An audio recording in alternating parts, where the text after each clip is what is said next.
What's up, everybody? USA Cards, 5 o'clock traffic, Dallas. The Dallas Card Show takes place about 20 minutes from here. Going to the Dallas Card Show in a couple weeks, Bo Jackson will be there. And, with the Fanatics cancellation in Orlando that they blamed on the hurricane, which I don't know. That seems like it was a convenient exit door for them to just kind of be done, with these shows for 2025 at least, after the wildly successful New York Fanatics Fest. Pittsburgh was canceled. Tampa is canceled. Orlando. They blame it on the hurricane, and then people are saying that there's actually conventions happening right now in Orlando, and that Disney World is fully up, and I don't know. Whatever. But I wanted to jump on for a couple reasons. One, the last time I did a hobby drive, which was last week, I got 1.7K views on that video for whatever reason, and I was just talking about how we shouldn't, as people that true people that enjoy cards, and I feel like the word collectors, I don't know if it's a real word, essentially everyone is a dealer, right? No card is forever in your possession. I mean, you can think it will be, but when you pass on to the next adventure, someone's going to find that card, whether it's somebody in your family or somebody at some point is going to sell it. So everyone just deals cards, some short term, some medium term, some long term. But I would say those who enjoy holding cards until the very last minute, how we should not be affected by some of the nonsense that happens in cards, that has been happening, continues to happen. I appreciate the comments that I got on that video, and I wanted to just throw another little conversation together, and I wanted to talk about Jeff Wilson just for a second. First of all, pour one out for Vintage Sports Shack. I'm not sure if you know him or follow him, but Paul. Me and Paul have had our run-ins, because frankly, Paul just makes things up and likes to attack people, and nobody pushes back on him. So I pushed back on him a couple times because he called Neo a card trimmer, when Neo literally pulled the little fuzz off the top edge of a card one time. All Paul knows is to attack and point fingers, and then when the fingers get pointed his way, he goes left and starts calling people names. And he accused me of not liking black people one time because he picked out a song that had something to do with breakdancing in the 80s in New York City, and he was dancing to it, and it was to honor the hip-hop breakdancing culture. And somehow, I didn't even make a comment negatively about him dancing, or I don't know, somehow he said that I must be a racist or something. I don't know, but I'm used to that. I have liberal friends. No offense, libs. Anyway, pour one out for him, and then Jeff Wilson on a plane opening Mercury and doing this. I swear, Jeff Wilson's thumbnails are infuriatingly. I don't know why I get bothered. I shouldn't be bothered. So what, Jeff Wilson? So what? He's a dork. Who cares? He does his own thing. He's highly delusional. I don't know why that bothers me. Moving on. Somebody said Jeff Wilson invested $360K into Mercury boxes. Is that right? Again, Jeff Wilson can do his own thing, but when he talks about how he's going to revolutionize retail and how big companies like Home Depot and I don't know, Macy's and whatnot are going to look back and study how he built Cards HQ and the 24-hour selling from the aisles. When he says things like that, it just, I don't know. Somebody's got to call him on that nonsense. I never miss an opportunity to troll him, but I don't know why. But let's talk about cards. And the main thing I wanted to talk about as I'm driving home is the evolution that we all go through. Some form of this evolution. Typically, when we're returning, and I'm talking about someone who, you know, has collected as a kid, maybe went away for a little bit, came back, like me. When I got back in, I was buying all the childhood stuff that I wanted when I was a kid and never had, or I did have it and I was just reacquiring it. So you go through that phase, and then you discover what breaking is, and you discover what razzing is, and depending on your personality, you might get stuck at that level for a minute. But eventually, most people who have designs on staying in this long term move out of that phase, whether it's financially or whether it's just the frustration of not getting the cards that you desire when you open wax, when you get into breaks. That phase of the evolution doesn't last too long. You know, one other thing that I really enjoy by not ripping or breaking is I don't have a huge stack of meaningless cards. I've to this day worked hard to shrink my collection down to meaningful cards, and that doesn't necessarily mean they have to be really expensive cards, but meaningful cards. You know, early on, I was specking on a bunch of people. I've got some Nomar Mazzaras as a Ranger fan that I spec'd on. Rougned Odor, I got a ton of his stuff. Just sitting in boxes. I spent some good money on Tyler O'Neill. These swings and misses, if we can just get them out of the office, out of the mind, they become easier to forget about and move past.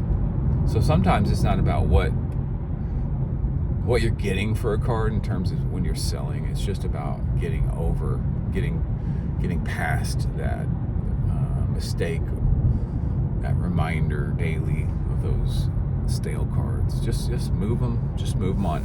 And then you start to understand, you know, your tastes start to morph a little bit into, hey, I kind of just want to stick to this type of card. You know, you get refined. And for me, it's been chrome color match rookies, whether that's Topps Chrome, whether that's Prism, the chrome finish, PSA 10 when I can, and then game used autos of vets, and then staying away from everything else. And further, for me, it's been not buying any new rookies unless they're cheap and I'm just making a hunch play or something, you know. Like, I haven't bought any CJ Strouds, I haven't bought any Wemby's, I haven't bought any Anthony Richardsons. I hadn't bought any of the new, probably in the last 3 or 4 years. I think the last class of players that I really kind of was buying them as they were rookies and as they were hyped was like Joe Burrow, Josh Allen, Lamar Jackson. Of course, I have a lot of Luka just because he's a Maverick. Ohtani, I had a lot of Ohtani. I think once we get, like, if you spect on Ohtani and Mahomes, just stop. Just quit. I made good money on both those players. Matter of fact, I made a Mahomes sale that has basically kept me afloat in this hobby for the past 5 years. But yeah, if you hit on Mahomes and Ohtani, just stop specking. Move on. Level up. Because those are two of the most profitable spec plays that you can make. I remember buying a PSA 10 Ohtani 2018 first Bowman, although it doesn't say first Bowman, but the pitching card, right? The pitching auto PSA 10, just the base, not a refractor. I remember buying that for $1,200 the first time he had Tommy John when he got hurt. Moved that in a Luka Tiger Prism deal that I wish I could get back. Worst deal I've ever made in terms of money. But, and then I made a bunch of different good specs on Mahomes. But the next level, right, is learning about rare sets and learning about why these sets are important, and then dabbling in those sets with a player or two that you can justify collecting. For me, it's been Randy Moss in football, and it's been, to a lesser extent, Alex Rodriguez in baseball. Randy kind of just because and Deion Sanders too, but Randy was one of my favorites always, and I just love him, love his personality. So exploring some 90s shorter print parallels, whatever you want to call them, with those guys, and I really haven't bought,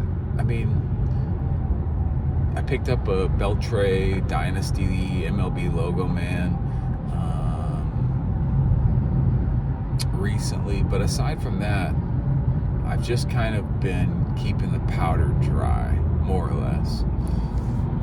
I think then the next phase becomes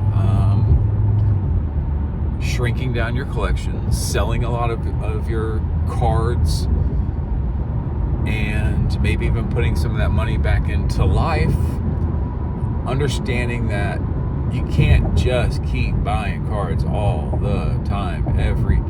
Mail days can't be every other day, right? At some point you just got to learn how to find that